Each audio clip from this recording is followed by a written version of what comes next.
हवा में गूंजती हल्की घंटियों की आवाज, दूर धुंध में डूबा एक पहाड़ और पत्थरों में उकेरी हुई विशाल आकृतियां, जैसे वे आज भी सांस ले रही हों। अगर मैं कहूं कि इंडोनेशिया की एक पहाड़ी के भीतर कभी देवता, आर्शी और रहस्यमयी शक्तियां निवास करती थीं, कि वहां समय थम सा जाता है और मृत्यु भी सम्मान से झुक जाती है, तो क्या आप यकीन करेंगे या आप पूछेंगे यह इतिहास है या बस कहानी? नमस्कार दोस्तों, कथा तरुवर चैनल में आपका स्वागत है। मेरा नाम अमित है। यहाँ हम सिर्फ कहानियां नहीं सुनाते, बल्कि उनके पीछे छिपे विचार, भावनाएं और सच को समझते हैं। इस चैनल पर आपको मिलेंगी लोगों के जीवन की सच्ची घटनाएं, मशहूर हस्तियों की अनसुनी बातें, प्राचीन मंदिरों के रहस्य, किलों की वीर गाथाएं, पवित्र नदियों और पुराने शहरों की जीवंत कहानियां। तो आइए एक नई कहानी शुरू करते हैं। तैयार हैं? चलिए शुरू करते हैं। जावा द्वीप के हरे भरे जंगलों के बीच चावल के खेतों से घिरी एक शांत घाटी में खड़ा है गुनुंग कावी। बाहर से यह सिर्फ एक पहाड़ लगता है, लेकिन जो लोग यहाँ गए हैं वे कहते हैं कि यह कोई साधारण जगह नहीं, बल्कि एक दरवाजा है अतीत का, आत्माओं का और उन स्मृतियों का जो पत्थरों में कैद है। कई लोग मानते हैं कि यहाँ पहुंचते ही मन भारी हो जाता है, जैसे कोई अदृश्य शक्ति आपको देख रही हो, पर जज नहीं कर रही, बस याद कर रही हो। और इससे पहले कि हम आगे बढ़ें, यह याद रखना जरूरी है कि जो कुछ मैं बताने जा रहा हूं वह पूरी तरह प्रमाणित इतिहास नहीं है। बहुत कुछ लोक कथाओं, विश्वासों और पीढ़ियों से चली आ रही मौखिक कहानियों पर आधारित है। कुछ लोग इसे सच मानते हैं, कुछ मिथक, और शायद वास्तविकता कहीं इनके बीच छिपी है।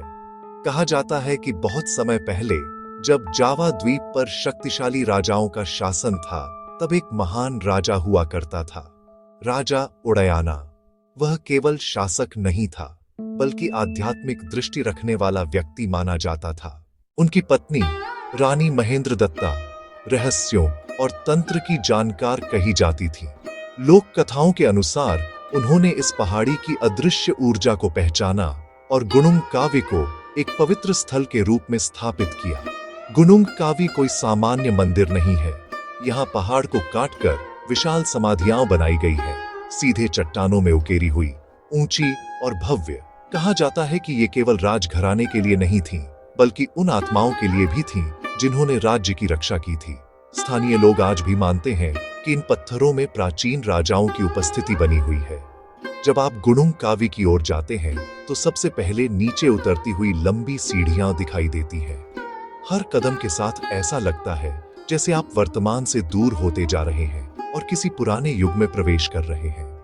चारों ओर घना जंगल, बीच से बहती नदी और सामने खड़ी विशाल पत्थर की नक्काशी, सब कुछ इतना जीवंत लगता है कि मानो इतिहास खुद आपको देख रहा हो। ये संरचनाएं लगभग 7 मीटर ऊंची हैं और इन्हें सीधे पहाड़ की दीवार में तराशा गया है। न आधुनिक मशीनें, न सीमेंट, सिर्फ हाथ, औजार और अद्भुत शिल्पकला। कई लोग कहते हैं कि इन्हें बनाने वाले साधारण कारीगर नहीं थे, बल्कि किसी दिव्य प्रेरणा से निर्देशित लोग थे। गुनुंग कावी के पास बहती है पाकेरिसन नदी। स्थानीय लोगों के लिए यह सिर्फ पानी नहीं, बल्कि एक जीवित ऊर्जा है। कहा जाता है कि जो व्यक्ति शुद्ध मन से इसमें स्नान करता है, उसे शांति और आशीर्वाद मिलता है। लेकिन जो व्यक्ति लालच या अहंकार लेकर आता है, उसे यह जगह कभी स्वीकार नहीं करती। कुछ लोग दावा करते हैं कि उन्होंने रात के समय यहाँ हल्की रोशनी देखी है, जैसे कोई अदृश्य दीपक जल रहा हो। कुछ ने कहा है कि उन्होंने बिना किसी के दिखे कदमों की आहट सुनी है, मानो कोई उनके साथ चल रहा हो। एक और प्रचलित कथा है कि गुनुंग कावी के भीतर कहीं एक गुप्त कक्ष है, जहां राजा उदयना की वास्तविक समाधि छिपी है।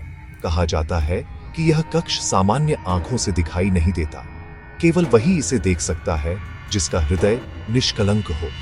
कई खोजकर्ता इसे ढूंढने आए, लेकिन खाली हाथ लौट गए, शायद इसलिए कि यह कोई भौतिक स्थान नहीं, बल्कि चेतना की एक अवस्था है। आज कुछ लोग कहेंगे कि यह सब कल्पना है, लेकिन अगर यह सब झूठ होता तो पीढ़ियां इसे इतने वर्षों तक क्यों याद रखती? क्यों लोग आज भी यहाँ आकर ध्यान करते हैं, प्रार्थना करते हैं और अजीब सी शांति महसूस करते हैं? शायद गुनुंग कावी सिर्फ पत्थर नहीं, बल्कि विश्वास, स्मृति और आस्था का जीवित प्रतीक है। आज यह जगह पर्यटकों, साधकों और इतिहास प्रेमियों का केंद्र बन चुकी है। कुछ लोग तस्वीरें लेने आते हैं, कुछ शांति खोजने, कोई नदी किनारे बैठकर ध्यान करता है, कोई पत्थरों को छूकर अतीत को महसूस करने की कोशिश करता है और कोई बस मौन में खड़ा रहकर हवा को सुनता है।